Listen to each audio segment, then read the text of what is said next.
Hey there, everyone. Welcome to A Slice of Life with Kelly and John. And if you notice, John is missing. He had an allergic reaction. So I'm going it alone today. We miss John, but he will be back. He's taking care of himself and getting himself healthy. So that's what we want. Today, our guest is Calvin Schwartz.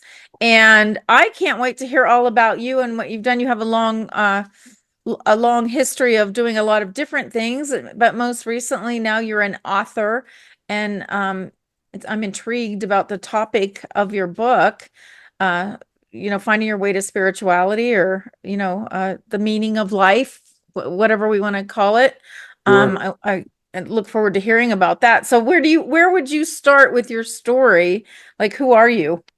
A Uh, little bit of your I like background. that question. Who am I? Well, real fast, a very quick encapsulated. I went to Rutgers College of Pharmacy back in the 60s. I did not want to be a pharmacist, but my mother was insistent. So I hated science, and I hated chemistry, and I hated physics. All the things I had to study, I hated. So I did it, and I then practiced community pharmacy for 12 years. And I'm a very, very spiritual guy. We'll talk about that. It's haunting spirituality. And one day in 1981, I opened up my eyes and I looked at my poor wife out there, watching TV. And I said, you know what? I'm quitting my profession. She said, what do you mean? Yeah. That's you've been trained. That's your whole life. I said, I'm quitting. I'm done. And whatever that piece of energy was, uh, uh, whatever it was, I um, I just chose to change my whole life around. So I sat home. I knew, but it's funny at that exact at this exact second in time, they I was listening to a radio and they were having tryouts for a play called Frankenstein. It was actually a play Uh-huh. at a local community theater. So I thought this was divine intervention that the moment I quit my profession, I hear a radio advertisement for the Edison Valley Playhouse. They're looking for actors to play Frankenstein. I'm 6'5". You can't tell. I'm sitting down. So I thought this was divine. Got dressed, took my wife, ran over to the Edison Valley Playhouse. They gave me the script, and it was an interesting script because it was all about the creature, the monster, being put together from all these different body parts. Uh-huh. So how did he feel about it? I mean, it was really interesting. But anyway, so I read for it, and that was in 1981. And I'm still waiting to hear. I guess I didn't get the part. So I sat home for 6 months, and and we were a young married couple, and she's teaching and driving 2 hours a day, and I'm watching General Hospital and One Life to Live, and having a grand old time. And I had a relative said, Calvin, your marriage is coming apart. You got to do something. You got to work. How about if I get you a job selling eyeglasses? So I said, I don't know if I can get in front of people and sell, but I'll do it.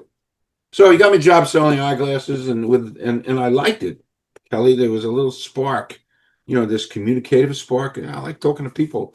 So within a year and a half, I got a job with the biggest eyewear company in the world, although they weren't the biggest then, called Luxottica, Luxottica, and it's an Italian company, and I loved them. I loved my bosses, and I spent 25 years there. Well, And my boss went on to become the richest Italian in the world. whoa. And I took 50 courses in selling, and I was a regional manager, and training and support, and all these wonderful things got stuck up here. And towards the end, I'm looking, towards the end of my time there, now I would have retired from there. Another spiritual thing happened to me, haunting. I watched Casablanca, my favorite movie, and I've seen it now. I've seen it 200 times. Watch Casablanca. The end of Casablanca, Humphrey Bogart shoots the bad guy. It's 1942 Morocco, and Claude Rains picks up a bottle of Vichy water. It's like Perrier, and it looks like this, to celebrate the death of the bad guy, the German guy, and he throws it in the garbage can because it was a anything with the word Vichy in it in 1942 was bad. Meant you were like conspiring with the Germans. So he throws it in the garbage. I grab my head and they, oh my God, like Fred Sanford did. Hey, Elizabeth, I'm coming. If you remember that, Uh-uh. Sanford son, long time ago. But anyway, there was a novel, Kelly, in my head in 1 second. Wow. Grabbed my head. I never wrote anything in my life. I never studied English. Everything was science. Came down here and outlined the novel, and 5 years later, this got published, Fishy Water. Wow. What's that And about? well, it's a coming of age. It's a coming of age story. I don't do much with it. Two boys meet and become great friends for life, and it's a coming of age story. They have different backgrounds. One is Muslim and the other is Jewish. It was an interesting Oh, wow. 20 years ago, and but I didn't care about this. But this became a vehicle for me, a mysterious vehicle for me to change my whole life around. So the minute this got published, I resigned from Luxottica, retired because I was already 14 years ago 65. So I'm giving away my age. So be it. Uh, Hey, so you're be still it. going strong. You look awesome. This became a vehicle for me, and I then decided to become a journalist, and I became a journalist, and I got hooked up with NJ Discover, which was a production company, and before I knew it, I had a cable TV talk show. I was producing and co-hosting. At our peak, we brought in some national type guests, Gilbert Gottfried, the famous comedian, and Oh, Frankie Barrett, who got Academy Award for Dirty Dancing, the music. So yeah. my whole life was completely evolving beyond, and it was all because there was an entity, some Yeah. spiritual entity up there that put this into my head, and this became Yeah. that vehicle. This even allowed me to become a professor at Rutgers University. Oh, wow. So 6 years ago, at 74, I most people are retired from teaching. I Right, right. started teaching, Oh, wow. and it's all because of this. And here's a real fair, and I knew some force, some piece of energy up there in this wonderful universe Yeah. of ours put this into my head because it was that vehicle for me to change and meet John D'Amore and meet so many amazing people in this new life of mine. And one day, a bunch of years ago, I finally figured out after 10 years of searching who this entity, this spirit was, and it was my grandfather. I'm named after him. I never met him. He came here to Mm. America in 1902, and there were irrefutable pieces of evidence, like a 500 million to one, literally, that it was him. And I panicked because my mom and dad were gone. And by the way, the story I'm telling you, I actually sent in to Chicken Soup for the Soul. Uh, Oh, yeah, it's such an there's two stories, and this is one of them. So, but anyway, my whole life changed. I knew it was my grandfather. I didn't even know if I had a picture, and I found one picture of him that my mother sent me before she died, and this is the picture. Remembering, this is the bottle of water at the cover. So this is the picture, the spiritual picture I found of my grandfather, 1902, Newark, New Jersey. And that's my grandfather. And you see what's on that table? That bottle of water. oh, yeah. Haunting. Yeah. Haunting. Wow. So I've given you a little slice of the little particles of energy. And this led me on such a spiritual awakening and journey. And you know what, Kelly, I'm a regular guy. I go to Rutgers football games, basketball games. I'm a regular guy. Mm-hmm. Hang out sometimes with John. We've done some stuff together. I'm just a regular guy, but I have this like antenna, and it kind of goes up there, and we all have that antenna. Nobody doesn't have it, and it kind of worked, and it's just opened up so many interesting doors. But anyway, that's a slice of Calvin. And, Yeah, and I love it. Yeah, if you're open and you connect to the spiritual world, the higher power, God, whatever we want to call it, um, you know, I try to explain to people that I grew up a Christian, very religious. And then as I grew, because I really paid attention in church and I really wanted to understand what they were saying and I wanted to be good. So I wanted to know what's this about. I was the kid that stayed after church after Bible school and ask questions. And as I got older, it got even deeper for me rather than, and so a lot of times people don't let it go deeper. They keep it on the surface, and I call it kind of like the fairy tale version of religion. And if you get more connected to the spiritual world and the higher power that runs through all of us in the universe, and I like to say God is nature. God is everything. God is, so that's why when we have the arguments about science versus God, no, God is science. God, like whatever, that intelligence created all of this. And so I just feel like for me, that's what my explanation of it is as I understand it. We all have different levels of understanding and what we're able to comprehend. But yeah, I find it fascinating. I've gone through some rough times, and sometimes in the rough times is when I get the messages. And I wrote a children's book, and I didn't write it. I swear I did not write it. I had nothing to do with it. It just came to me. And there were like a series of 3 stories. Sure. It just came to me. And it was a time when I was going through health, I was having health issues. Um, and I was distraught and desperate. And I was the most creative I've ever been in my whole life, and maybe the most productive too. I came up with these classes. I had classes. I wrote these books. I had a cookie bit. Like I was just on fire doing so many things, and I really felt in tune. Like you said, I just felt like there was something divine sending me messages and helping me, pushing me, almost pushing me. Like you just have to do this, and giving you this passion to do it. So yeah, I feel like if that's what you're talking about, that's kind of That's what I feel like all exactly what I'm this talking is. about. 4 weeks ago, Monday, I wrote the Pope.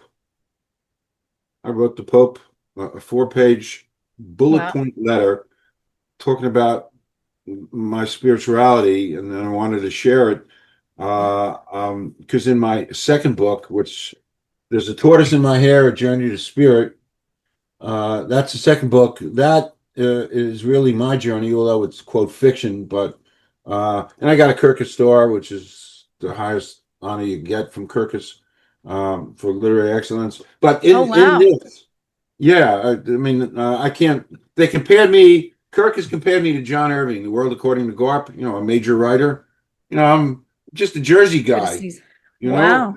I'm just a Jersey guy here, and I never looked at myself when I'm shaving in the mirror. When I'm shaving in the morning and looking in the mirror, I don't say there's a writer there. It's just me, you know. But when I wrote this, both my character and me in real life have this affection for Villanova University, and I write about it. My character always wants to go to Villanova. I always wanted to go to Villanova. Number two, these are pieces of energy that compelled me to write to the Pope. Number two, and the Pope, by the way, graduated from Villanova. Uh, And number two is my character and me, because I'm ecumenical and I want to experience life and spirit. So in 1962, with a friend of mine, we went.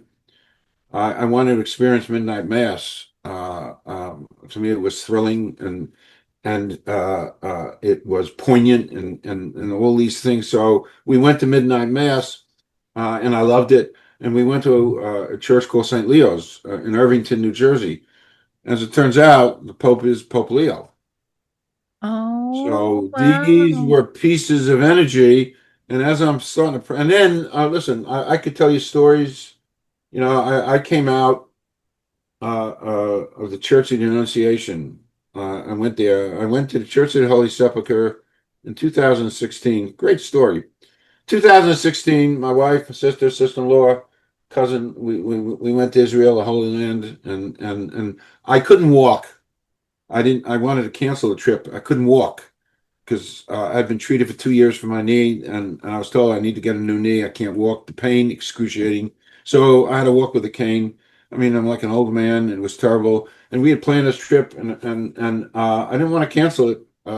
Right. So I said I'll go reluctantly because I'm in a lot of pain. I can't walk, but I'll go. But the quid pro quo is if I go, I want 2 days to do what I need to do. one day to go to Church of Holy Sepulchre, pretty holy place, because you walk in and there's a little tunnel there, and I had to leave my cane outside. If you crawl through this little tunnel, you get into a little room, and there's Christ's uh, casket where he was buried and where he was Oh, resurrected from. wow. So I crawled through. I was there with my sister, and I like to meditate, so I meditated and what a pieces of energy. And I said some thank yous and stuff, and crawled through it. It gave me my cane. And the next to the last day, we went to the Church of the Annunciation in Nazareth. I went. Everybody else did something else. I went, and nobody wanted to walk with me because I walked so slow. But anyway, I walked down to the basement. There was a shrine to Mary, and I did my meditation. I love to meditate and stuff, and I'm walking up the steps in a lot of pain, and I got to the main thing, and I felt the main floor, and I felt a strange pain going down my leg. And then there was a side entrance, so I started to walk to the side entrance. I took one step to walk out, and I grabbed my head and I yelled, "Oh my God!" So they all come running. What happened, Calvin? You all right? I said, "Healed." They said, "What do you mean you're healed?" I said, "I'm healed. I don't need a cane. I don't have any more pain." Really? So I got healed. Um, and of course, the first thing I did when I got back to Jersey is I went to see my orthopedist who'd been treating me for 2 years, who I love. And I said, "What's the deal here? Right. Healed." And he says, "Calvin, I don't know." So I'm still healed. I can't play tennis, but no cane, no pain. That's Interesting stuff. amazing. Wow. It really is amazing. I have four witnesses, so I'm not making this stuff up. Yeah. And this is part of my life, and it's been. Wow. I could tell you stories like this all day long. I don't, so I try to tell it in this. Yeah. So it's filled with a lot of spiritual stuff. I tell most of that kind of stuff. It's Yeah. interesting. Well, I think there's so much more to us, to who we are and what we are, and we just get on that superficial hamster wheel and just don't pay attention, don't stop to hear the messages we're being, sent, and to take the time to meditate. They say when you pray, you're speaking to God. When you meditate, you're getting messages from God. Um, so it's a two-way conversation. And I don't think a lot of people, even very religious people, take the time to connect because it's more about just saying, you're religious or whatever your religion is and not living it. And that's an issue that I always have, that I always try to explain to people. I created this course called Find Your Excellence, and I taught it at some of the colleges in Los Angeles when I was there. And it's very basic. It's very basic, getting in touch with yourself and, reactions with other people, kind of just being more self-aware. And I think most of us don't take the time, you're busy and you just go, and somebody makes you mad. So you're like, you blame them because they made you mad. And then you're not thinking, well, what I do, what was my part in it? I have I have a couple friends that are psychologists, but one of them I talk to a lot. And she's always like, what's my part in it? What was my part in it? How can I change my perception? How can I change how I react? And I don't think, I think that should probably be something that's taught in school for all of us, human behavior, more the study of psychology. I was always interested in psychology, which now I work in marketing. And I think that I've always been interested in how I ended up in marketing. Every job I had in management was about marketing. I was always like, marketing was everything in management. I mean, besides managing your people. But marketing is how you grow your business. And it was always it's just the study of human behavior. How can I get somebody to buy this? What's going to touch their emotion, or satisfy their need, or make them want to buy this product. So I think we should spend more time on our emotional IQ, emotional Q, EQ.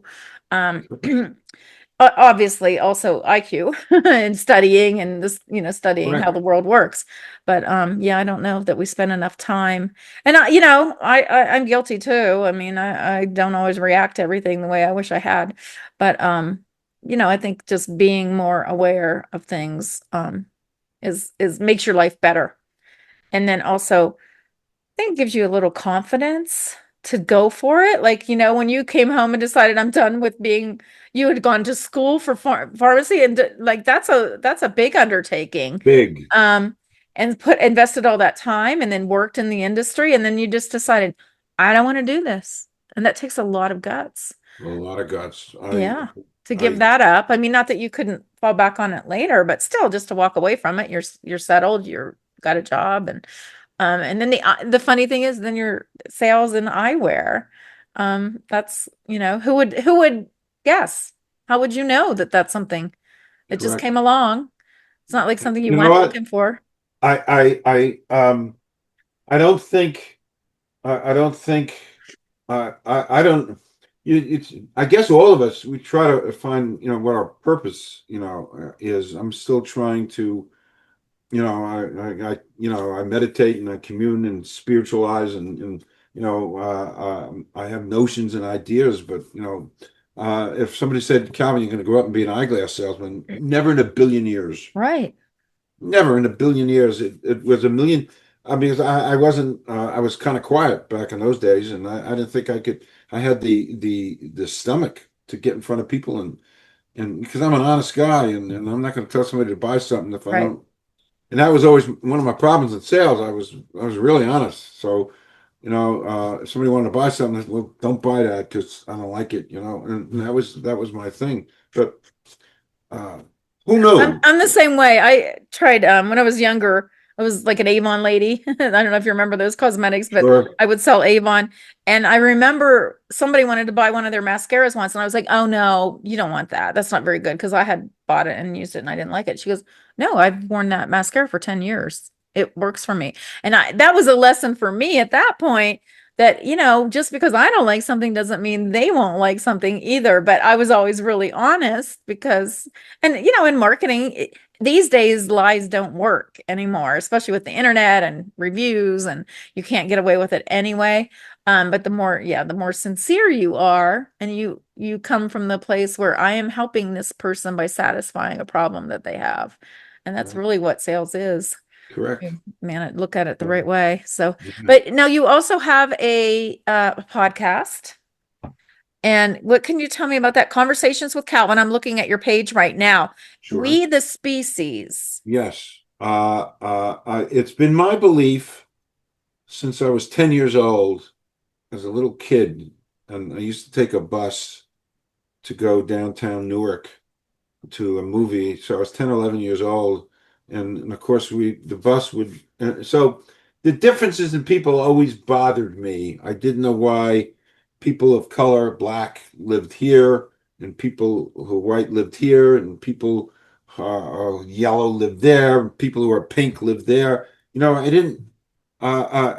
So part of my whole constitution and who I am and what I am is belief that we're really just one Yeah. species, Yeah. and I know the Constitution says we the people. So when I started this podcast, it was kind of a goof. It was the middle of the pandemic. I was out on the road 4 or 5 days a week doing my kind of journalism and my TV stuff, and all that is shut down.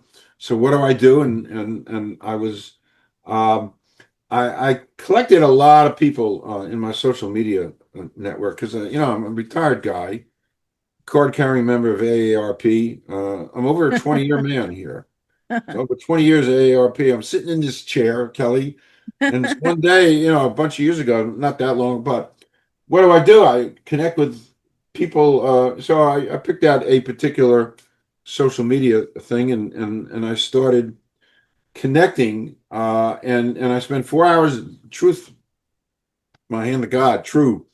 I spent 4 hours a day, 7 days a week for 2 years connecting to people, violating, I guess, some of the rules of you're supposed to connect with people but I connected with people who were under my umbrella, people Huh. who had lots of things in Friends of common with friends me. and Yeah. friends and So in August of 2020, I had like 12, 13, 14,000, and I was chatting with a Rutgers student Her name is Claudine, and she was a track star, a sophomore at Rutgers, and triple jump record holder. And we connected, and we were messaging, and she just seems so grounded. She's a Gen Z, but she just had so much more going to her.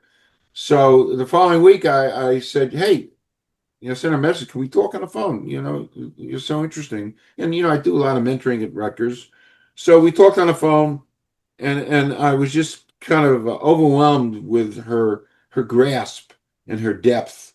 And stereotypically, she doesn't sound like she's a sophomore. She sounds like she's 40. And I was so impressed with it. And the following week, my daughter-in-law was here. She's a social media person, and I yelled to her. She was in the kitchen. I said, "What is this thing called Zoom?" So she laughed. She came in here, 2 minutes, boom, Zoom, light bulb goes off. Hey, I can interview people. I don't have to leave.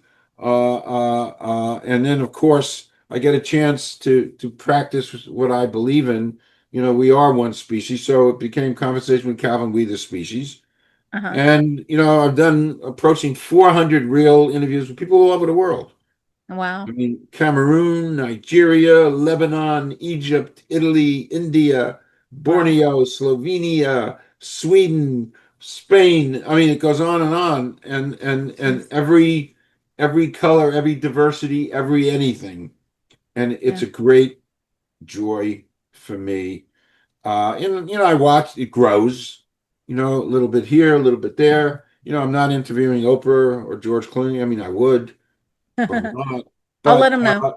it, it's just a wonderful experience for me to meet such a vast diversity of people. And Yeah. everybody needs and would like a platform. And that's what you do with Yeah. John. It's Yeah. what I do. Yeah, well, that we were talking in the beginning before we started the podcast that I said to John when we started, I said, I'm not really sure why I want to do a podcast. I had done one with another friend. We have a mutual friend, Kimbra, and I'd done one with her, and we kind of ran out of ideas and guests, and it got stale, and so we stopped doing it, and I missed it. And then I realized one day, I said, I think I just really like talking to new people and even people I know well. I like hearing people's stories. I like hearing what they do and why they want to do it. And I'll mention right now, I'm wearing Keka's Usna lipstick. This was one of our guests. She Oh, started her wow. own lipstick company, and I'm so Wow. fascinated, so proud of her. And so I wear her lipstick because she sent me some lipsticks. But I found that a fascinating conversation. What made her want to do it? How did she start it? The process, the pack, figuring out the colors and the packaging, and just everybody has a story. And if you don't get one, like make life happen, get off the couch and get out there and don't be afraid to do like don't be afraid to take a risk and take a chance and do something that's different, whether you don't have to quit your job. You can do something on the side or take up a hobby or something. There's women that crochet and knit. I used to do that when I was younger, and I was very proud of all the things I made every all kinds of different stuff, animals and quilts and stuff. And that you're just doing something that you're proud of and that you're creating and sharing with other people. And I notice in the background you've got a lot of pictures of baseball. Were you a baseball player or just a fan? No, actually, no. And it's funny, when I'm setting up a podcast, you want to have some kind of ambiance, some kind of so I had collected a lot of baseball pictures, and then this picture over here, I won and I never win anything, and it's the New York Yankees in 2009, and it's signed actually Oh by, wow. I don't know if it's Derek Jeter or somebody signed that, and I won it. So that became the subtle theme in my little office here to have baseball players. I got Mickey Mantle. Actually, I never liked the Yankees. I was a Dodger fan. So go figure. I got my whole Yeah. office decorated with Yankees. You know, That's funny. yes. I have a Dodger story. When I was real young and living in LA, I was a bartender. And then when I was going through my health problems, I decided to create this little bartending class. because I was trying to think, what can I do? Because I really couldn't work full time. And I created this bartending class. I pitched it to one of the colleges, and they're like, "Yeah, let's try it." It was weird to do it because usually you have a bar and everything, and I was teaching this bartending class without a bar, without the liquor and all that. And then it grew, and then the other colleges would communicate with each other, and they were like, "You got to get this bartending class at your school." So I was teaching all over Southern California, all these bartending classes.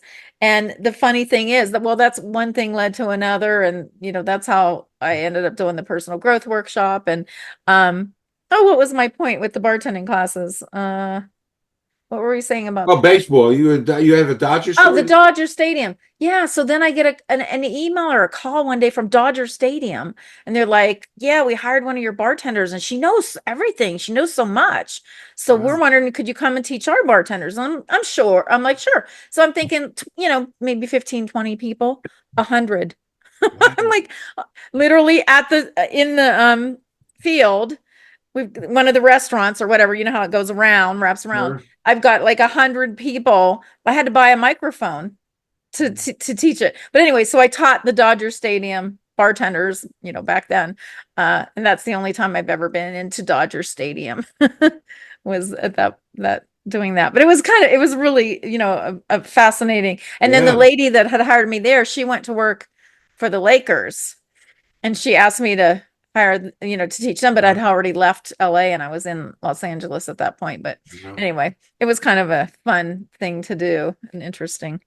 It's funny you said the Lakers. The Lakers just got sold, for Oh, 10 billion dollars. wow. That's And when Jerry Buss, who owned them forever, yeah, uh, bought them, Dr. Jerry Buss bought them, I don't know, maybe around 1980, maybe bought them for like 100 million, whatever. And that was a lot of money back then.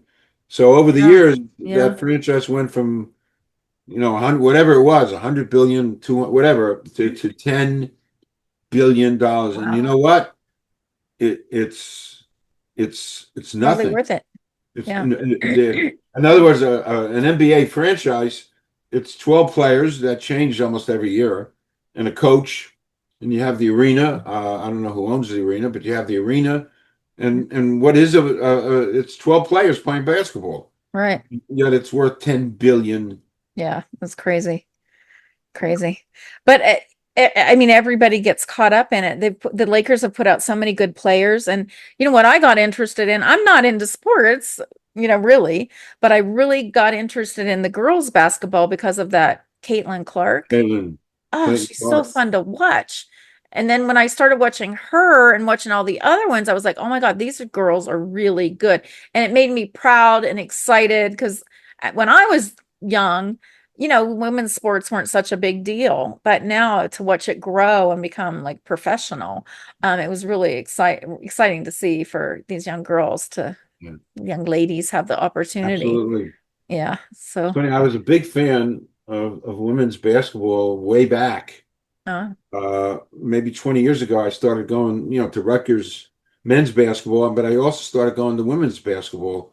And I actually fell in love with the sport because I felt women's basketball was more pure. In other words, these are athletes. They don't, most of them, almost all of them can't dunk a basketball. This is not a lot of showboating. This is just pure talent, pure skill. yeah, And so I've been, a big fan of women's basketball for a long time. yeah. Yeah, Yeah, well, it's becoming bigger and bigger, and then of course it'll be bigger money too, because correct, as more fans get correct. attracted to watching, then the money will Yeah, grow too. yeah. I Um, saw Caitlin play when she was a sophomore at Iowa because Rutgers is in the Big Ten, and so as a sophomore, I started watching her, and I said, "Oh my God, this is for real." So for the yeah, last 3 years while she was at Iowa, whenever I could watch, I have the Big uh, Ten network here, and I would watch her, and she's just this gift. She has yeah, this ability. She passes, she shoots. yeah, It's a lot of fun, and yeah, and she fills up arenas. yeah, Kelly, it's like yeah. wow. Well, she just has cute personality too when she scores and gets Yeah, excited and yeah, just watching her is just talent, watching somebody that's so talented, so good at what they do. She makes it look so easy. correct. Um which it's not. No, it's not. Right. But yeah, really, really talented. So who are some of the guests that you've had that would just, give me a little minute of some of the Oh, sure. people Well, early on, on your I had Donald James. As it turns out, this was like 4 years ago. He was the number two man at NASA in education. oh, oh, So, and we wow. became friends from this actually. Wow. And so he was one in education. He wasn't in the launching the rocket part of NASA, but he was involved with education. So he's number two, and he used to tell me, he said, Calvin, I'm one phone call away from the president. Wow. So it's just fascinating, interesting. He was on the verge of retiring, which he did, and he wrote a book about manners. I think it's called Manners, and to help young people and older people have manners and do the proper things because Yeah. sometimes with everything we lose Yeah. I perspectives. think as a culture we've gotten sloppy Yeah, and so he about was great, manners. Yeah. and he tells us Nice. he told me a story. His mom grew up in a little street in Atlanta, and one of her playmates was this guy Martin. Uh, Wow. and so his mother was friendly with this kid Martin, who went on to become Martin Luther King. Yeah, Oh my it gosh. was great. So Wow. he's and we kind of stayed in touch for a while. He's busy. I'm busy. I also interviewed John Petrelli, who's a personal trainer out in Hollywood. And one of his accounts is this comedian, Sebastian Maniscalco, one of the Oh yeah. funny comedians in the country. Yeah. Yeah. And as actually John was the one who fixed Sebastian up with his wife. They were good friends. Oh, So here I am, here I am, wow. Small interviewing. world. Yeah, and great stuff.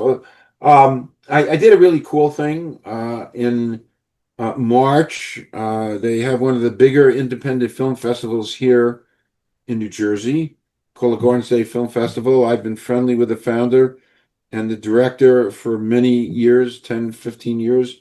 And I volunteered.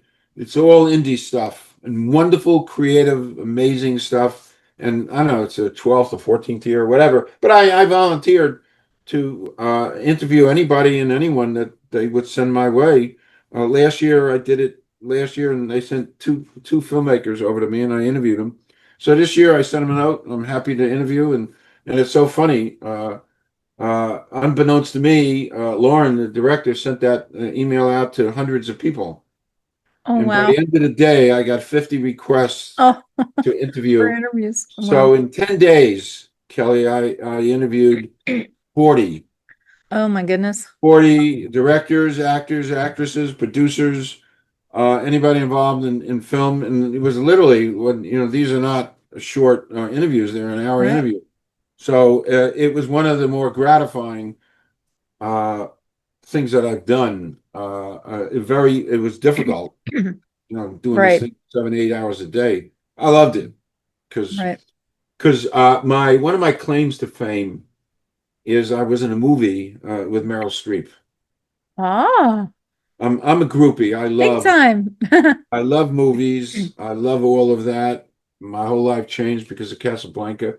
But in 1997, my sister told me they're filming a major motion picture in our hometown of Maplewood, New Jersey. And she didn't even tell me who was in it. So she said, "You want to go watch him film it?" I said, "Yeah, this is great. Yeah. Yeah, I'd love to." It was November. It was an outside shoot. It was cold. So we went, and they just broken they were breaking for supper. It was like 6, 7 o'clock at night. And the police were not letting anybody, it was 3 blocks away where they were doing the shooting. You couldn't get to within 3 blocks. And they took a 2 hour break. So after an hour, the police got word they can let people walk onto the set and just kind of look, and the machine was making snow because it was Uh-huh. a outdoor snow scene. And it starred Meryl Streep, Renee Zellweger, William Hurt, and directed by Carl Franklin. So anyway, my sister and I, we went out to the set and we went to a little pizza place and we sat down and we shared one slice of pizza for like an hour and a half because we were just taking our time. And after an hour and a half eating one slice of pizza, we walked out and we were just standing watching all the activity going on. I mean, it was great. And we were standing underneath an old like Art Deco theater marquee. And then I just kind of felt there was somebody next to me, and I turned and I looked, and there was Meryl Streep, literally right next to me. Oh. So I didn't I almost know what to say, but I turned to her and I said, I can't believe I'm standing next to you. I love all your movies and blah blah. So while I was talking, one of the production assistants, with the headphones, saw me talking to Meryl Streep, and he made the assumption that I was part of that entourage. So the guy comes over to me and says, we need to place you now, Oh. getting ready to shoot. So I said, all right, let's go. He takes me, puts me right on the set, and then he says, everything you have to say and do. It was like an extra. Everything you have to say and do. I said, well, it's been a long day. Why don't you just kind of go over it again? And he tells me, and then I'm processing, Kelly. I'm going to be in a movie with Meryl Streep here, but there's like 150 people in the town, and Meryl Streep is dying in the movie, and they're going to bring her up and turn on the Christmas tree lights and sing Silent Night, and I was kind of in the back, and I said to my sister, you know what? We got this far. I'm going up front. So you have to see me in the movie pushing people away to get up. And I'm in a movie. Oh my gosh. Boom. That's Yeah, funny. it was fabulous. It was one of my highlights to have That's been. And funny. there's a side note to that. When my son started dating his wife, uh, they we I had met Delilah a couple times, and they were just dating. And she lived out in Long Island, and one day, one Saturday, she was watching One True Thing on HBO, and it got to that scene, and she picked up the phone, she called my son. She said, I'm watching this movie, One True Thing, and there's a guy there who looks just like your father. So my son said, yeah, that is my father. That's hysterical. It's hysterical. There's a thing. The message of me is you just got to throw stuff on a wall and just do. You said that before, Yep. Kelly. Yep. Just Just throw stuff show on. up and be 100% present and ready Yeah. for whatever. I'll tell you my quick similar story. So when I was in LA, I didn't move there to become an actor because in Ohio, that's not a job. But when I got there, everybody that I knew was an actor. All my friends, you're in your 20s, young. So I started taking acting classes, got a headshot. And you usually start out as an extra. So I was hired on as an extra to be in Apollo 13 with Tom Hanks and Kevin Bacon and who else was in that? Bill Paxton and Wow. Collins, Brett Collins, I think. Anyway, big people, Kathleen Quinlan. And I was in the opening scene, the party scene with all these actors. They're all there. Gary Sinise, all of them. I don't know if Gary Sinise was there at the party, but the other ones were. And so this one guy who was like a backup astronaut, I forget his name, he kept talking to me when they were filming the party scene. So when they later did a scene where it was him, all the astronauts and their wives and girlfriends, I was picked to be his girlfriend. So I got to be in, and I got to work with Ron Howard directly. Like there was only like 8 of us there, and Wow. I worked with Ron Howard, and he directed me. He gave me something. He goes, pick up your champagne glass and say, I can't believe you did it, or here we go, or I can't remember. It was like one line, and so it was such a thrill. And then being on the set, it was like a 5-day shoot. I was there for 5 days with these people. I didn't talk to Tom Hanks, but Bill Paxton was very nice. I met his parents. He's passed on now since then. I was really heartbroken. And Brett Collins was very nice and talked to me. But, I'm just hanging on this set. And then Ron Howard's the director. And it was really fascinating to watch it. And I remember when Ron Howard would direct Tom Hanks, he wouldn't yell across the room. He would walk all the way over right to in front of him and talk to him, and they would have a little talk. He was just so respectful. He's the nicest guy in Hollywood. Ron Howard is. And then at the end of the day, when we were all leaving, he's the director. He's been working all day. He waited. He ever as the party goers, all of us were leaving. Bye, thanks for coming. He stood at the door and waved, and kind of like the party host, and said to all of us, "Thank you for being here. Thanks for working with us. Thanks for doing a good job." It That's so was the neat. most pleasant Yeah. experience I had in all of Hollywood. I did, some other little things, but that was awesome. Yeah. So I'm glad I get to share that story because I don't Oh, I really love that. I tell love that that story, stuff. but yeah, Love that stuff. pretty Uh, neat. Yeah, because I remember I was with all the extras, and then they're like calling for me. Somebody's coming at looking for me, and I'm like, "What? What?" Well, I didn't know what happened, what I did, and they said, "We need you on set." And so, being there and being put with this guy because he had been talking to me in the scenes. So I was naturally his girlfriend. So yeah, wow. kind of that serendipity thing though, Yeah. and just hanging out, being yourself, being nice to people, and just, being friendly and open, just being open to whatever. And Right. that's how I got my SAG card. I got my SAG card from that. Wow. Yeah. So I never got.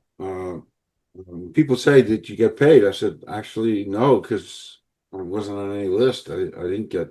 I didn't that's get paid." that's a funny story though. That's really Oh, funny. it's a great story, and a period of time afterwards, of course, everybody knew I was in a movie because I told everybody. Yeah, that's exciting. Somebody called me up to say that Steven Spielberg and Tom Cruise, etc., they're having a casting call in Newark, New Jersey for this movie Water Worlds. And I heard about that, and of course, in my head, I was in a movie, So Right. I don't know what possessed me, but I went down to Newark Uh, and I filled out stuff, and they took some pictures, and it was a goof. I mean, I had no dream of being in another movie. But anyway, a few weeks later, I got a call from casting, and they said, "We have something for you." It was an 8-day shoot. It was the opening scene in Waterworlds with Tom Cruise. wow. It takes place in my hometown. I'm from Newark originally, and I was selling eyeglasses. I didn't know if I could take off. I chickened out, Kelly. Uh, uh, Chickened out, and the last thing I said to the casting, her name was Martha. I remember. Last thing I said, "Hey, you know what? If something else comes up, call me. But thanks." And that was a Friday. And Monday afternoon, sure enough, 11 o'clock in the morning, I got another call from Arthur. She said, "We got something else for you." And I probably the biggest mistake of my life. I said to her, now I figure they really want me. So I said to her something really stupid. I said, I'll do it, but I'd like a guarantee of screen time and she laughed. She says, "Well, you don't even give that to Tom Cruise. Why would we give it to right. you?" So I passed on that. I would have been in the movie all over the place because just by the nature of the opening scene. So it is, and my son makes fun of me at least once a month. Dad, you should have been in Just War done it. Worlds. Just showed up. Yeah. Terrible I got mistake. cut out of Apollo 13, by the way. Wow. My Did line you got get cut cut out. out? I mean, I was in it, but my line Oh, got cut out. But I still got my SAG card because I did it. So, and I got to wow. pay for it. But yeah. Yeah. That's funny. You wanted guaranteed Nice. screen time. Yep. I can't believe Yeah. I did that. Stupid. Well, So yeah. I I felt bad after that, and a few years ago, I actually went to Central Casting in New York because I kind of I went to Central Casting in New York and signed up to be like an extra, and you got to fill out a whole thing, Uh-huh. and like a week later, I got a call to be in. They were doing the shoot for a new TV show on NBC called New Amsterdam, and it was at Bellevue Hospital in New York, and it was an all-day shoot, just the opening montage. And I said, yeah, I'll do it. So I drove into to the hospital and in Bellevue, and the first shoot for 6 hours was, fortunately, I was sitting on a chair in the lobby. That was, and with a little kid who couldn't stop talking to me, I was going crazy. So it was me and this little kid, and we're sitting in the lobby, and they did a 6 hour shoot. then we took like a 5 minute break, and we went into the lobby, the big lobby of the hospital, and they did another shoot of people walking around the lobby and stuff. And this time I had to stand for like 6 hours, and I said I ain't standing. So when nobody was looking, I walked away and I sat on the ledge, and they did the shooting, and then they brought us upstairs to feed us. So went upstairs. I was last in line, as I'm always last in line. And by the time I got up front, all the food was gone. So I then decided to retire from being an extra. Career over. Oh, that reminds me of another story. So I had a friend and we just signed up to be an extra. And we were flight attendants. I think they called them stewardesses back then. And so the scene was she and I were walking through the airport, pulling our luggage. And that was it. That's, all we had to do. And I can't remember why, but she and I were complaining the whole time. We were not happy. And that's the last time we both said, we're not doing this anymore. Not unless we have lines and we get paid the big bucks. And that's the last time we ever were extras. But it was, I can't remember why, but we were not happy. We were, prima donnas. And don't they know who we are? I, Giving us these bags just to walk through the airport with. But yeah, but it's still, you're in Hollywood and you're doing the thing, sure, doing what everybody else is doing. So sure. it was fun. Well, Exciting it's stuff. really interesting to hear what you've done. And I feel like I really relate to a lot of the things you've Thank done you. too, and the Thank you. serendipity of it, um, and your spiritual connection. Uh, I think that's amazing and wonderful. And mine comes and goes, I think. And sometimes it depends on my level of concentration. You get just caught up in life and you forget about the higher power and the You shouldn't. I got to internal. tell you one more quick, Yeah. powerful, powerful about connecting to your spirits, to the energies of the universe. Uh, um, this was January. This was January 17th, 2024. I was upstairs, and my kids, my son and daughter-in-law, and two grandkids live a mile away, and they came over on a Sunday night, and all the kids, everybody was yelling for grandpa to come down. I was upstairs watching football, so I jumped out of bed and I ran around the landing, and I took one step, big steep staircase, like 11 steps, big steep, and right after the first step I missed, and then I fell with such force that I fell down 7 steps with such force, and I crashed on the landing, that I then somersaulted down 4 more steps, Oh, putting my geez. hand through a wall with such force. I don't remember that, but I did it in front of everybody, including the dog. And you know what? I got up and I walked away. Not a scratch, nothing. And I called all my doctors the next day to say, what do I do here? Do I get my head x-rayed? I'm going to have a brain bleed. And every doctor that I knew and I'm friendly with all my doctors, said, Calvin, you should have died. Nobody at 78 who falls down 11 steps and somersaults Right. gets up and walks away. You break a neck, you break a back, you break Right. this, you break that, or you die. Ugh, Nobody gets up from 11 steps. And I did. So I was convinced that somebody up there held yeah. me together, Yeah. uh, and I'm so grateful because I'm here. And every day I walk up and down those steps, and I yell, "Oh God!" That I fell. I mean, if I fell down 2 steps now, I would break something, much less 11. Yeah. So That's the amazing. message is there's something there, and it's beyond. Reach out and grasp and be grateful because we all got it. It's there. Uh, uh, um, but a lot of times we just don't, stop and smell the coffee, whatever that expression is.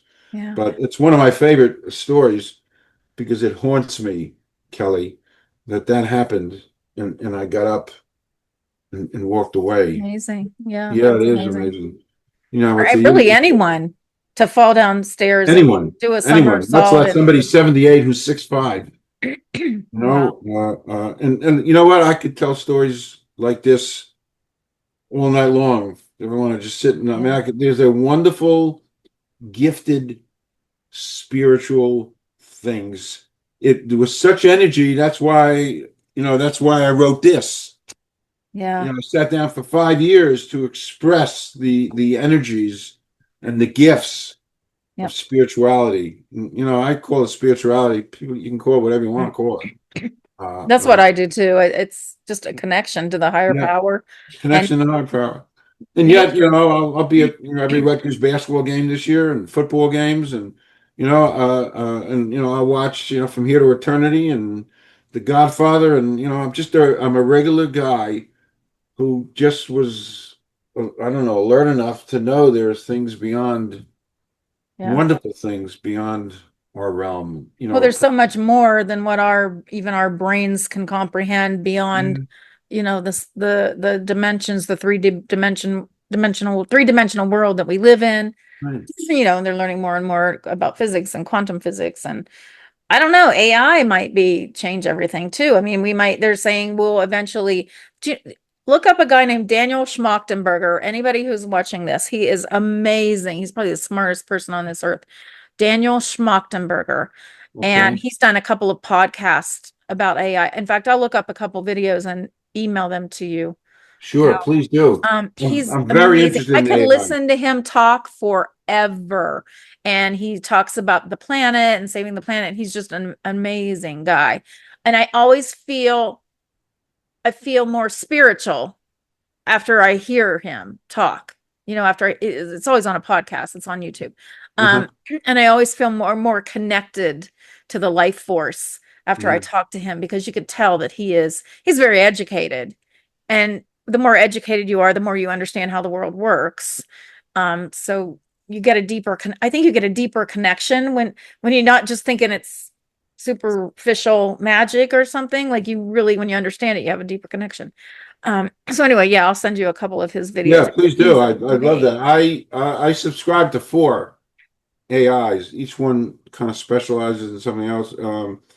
I take like I'm a bit of a health freak. We didn't talk about that much, but in 1969 I started taking 60 supplements a day. Oh, 60. Yeah, whoa. yeah, Well, I have obviously they're zero. working. This thing is sharper than it's ever been. I'm finishing another book. By the way, I'm 2 months into it, and I'll be done. Actually, maybe tonight. After we're done. It's called 10 Things I Learned from the Billionaire. Um, Okay, a business it's fable. about Okay. it's a business fable, but this thing works so well. I have zero coronary artery plaque, so that means all the blood flowing up here is unimpeded. So this thing Yeah. works really well.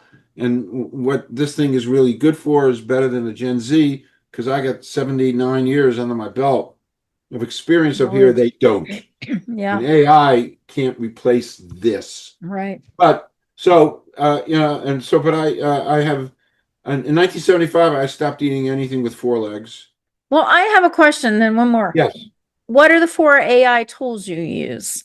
Oh, sure. Well, And what do they ChatGPT. do? Okay, Well, yeah. ChatGPT is kind of multi-purpose and everything. And then there's a Claude. Claude Okay. is for writers specifically, I guess. I use Microsoft, and I wonder if I have it here. I do. You'll get a kick out of this. And I interview this. I interview Fernando. We get together every 4, 5, 6 months. He's an AI. He's a genius. He's off the charts. PhD. But so the other thing I use is Microsoft and DeepSeek. But I just read this the other day, and I was experimenting with this. It's from Time Magazine. It says Microsoft's AI is better than doctors at diagnosing disease. Now, that's just an article. I'm not saying I love all my doctors. I would never replace my doctors. Never, because machines make mistakes. But I'm very health conscious. I read a million articles, and I walk around. As a matter of fact, I have it right here. I walk around with stacks of prescriptions. Whenever I'm in a mood, I run in and I get all my blood checked. So Okay.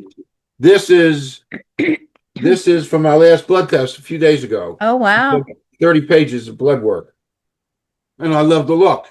Yeah. And I love to look and see all the good See things that I'm what doing, you're missing. Yeah. So and I stick the results into AI, and I said, "Tell me," and it, I put it in, and it tells me, and boom. How do So you do that? Do you just scan them into your computer and then drop I them in? well, you could. By the way, you could scan it, and I have to come up. I have to see if I can do it in 1 or 2 pages. You take 1 or 2 or 3 or 4 pages, you put it in to the AI program, and said, "Tell me about my blood work." And actually, you gave me a great idea. If there's a chart, and I can just do the chart, stick it in there. Tell me about my blood work, Yeah. and 4 seconds later, it'll spit out boom, boom, boom, boom, boom. Um, Wow. so I had a great ratio. The cholesterol stuff. Uh-huh. I don't have much cholesterol. Good. My total cholesterol is 117. That's really low. Yeah. That's good. They try to say get it below Well, 200, and yeah. actually it went below 100, and that's kind of dangerous because you don't have enough cholesterol. Cholesterol is used by the cells to make cell walls. You need Yeah. it. So mine was so Need low, and some. then I have a great ratio because my LDL is really low with bad cholesterol. So I mean, I'm really on top Healthy. of all this Very stuff. healthy. I run in the hospital every 3 months for them to check my sugar because I'm old. Yeah. Diabetes is Yeah. rampant, and so it's great. I've taken my A1C, which that measures your sugar Mm-hmm. over a 3 month period. It's really, really reliable. So I don't know how it does it, but it does. Yep. And if it gets over 6.4, you got to start thinking about prediabetes and stuff, and that's just a nasty disease. Yeah. And I'm not in the mood, and so I watch that like a hawk. And so I got it down to 5.2, which is great. Wow. Yeah, It's that's like really good. It's really yeah. good. So it's important, but I use the AI and with all that stuff, and I'm always reading all these articles. Yeah. This you got to take with a grain of salt. But Well, I've read nevertheless, that the two top careers that are going to be eliminated first by AI are doctors and attorneys. I'm republishing my novel with another publisher, and so she sent me a contract, and she's going to concentrate on getting my novel into libraries and stuff, and she's great. It's called Vendela Publishing, and so she sent me a contract, and I don't, I'm not a legal. So I stuck it into AI. 4 seconds later, spits everything out, and it said, "Boop, boop, boop. Check this. Everything else is fine." But you still can't rely on that. Yeah, it's not perfect. It's It's not not perfect, and not always accurate. you don't want to So, make a mistake. But yeah. hey, uh, Yeah, I don't want AI doing surgery on me at this point. no, I ain't But ready for that either. yeah, No, no, no, but it's and coming. It's coming quickly. yeah, So anywho, well, I'm gonna let you go. I could talk to you forever. It's been so yeah. nice and really fascinating story. You're a special man and keep doing whatever you're doing. You look Sure. healthy and you got some good stories there. So Well, thank you. And you anyway, know what? Over the next few days, I'll send you a little note. Come on to Conversation with Calvin We the Species. We'll talk about whatever you want to talk about. We'll talk about that. I would That'll love be that. I would love Yeah, that. that'll be great. Well, All you right, take care. I'll be in touch with you, and Okay. And vice versa. yes, and we'll I'll send continue you this, some and you'll things. let me know whenever this is going live or whatever. Yep. Yep. And Cool. perfect, perfect. Okay. Hey, in the words of Clint Eastwood, you made my day. Thank you, and vice versa. It was really nice to chat with you. Thank Thanks. you, Kelly. Bye, Okay, Cal. bye-bye. Bye-bye. Advice and are only for the purpose of entertainment. All statements may be based on hearsay and not necessarily valid proof of any claims in this video. It is not our intention to teach or advise on any topic. Unless otherwise noted, all photos are public domain. Thanks for watching A Slice of Life with Kelly and John.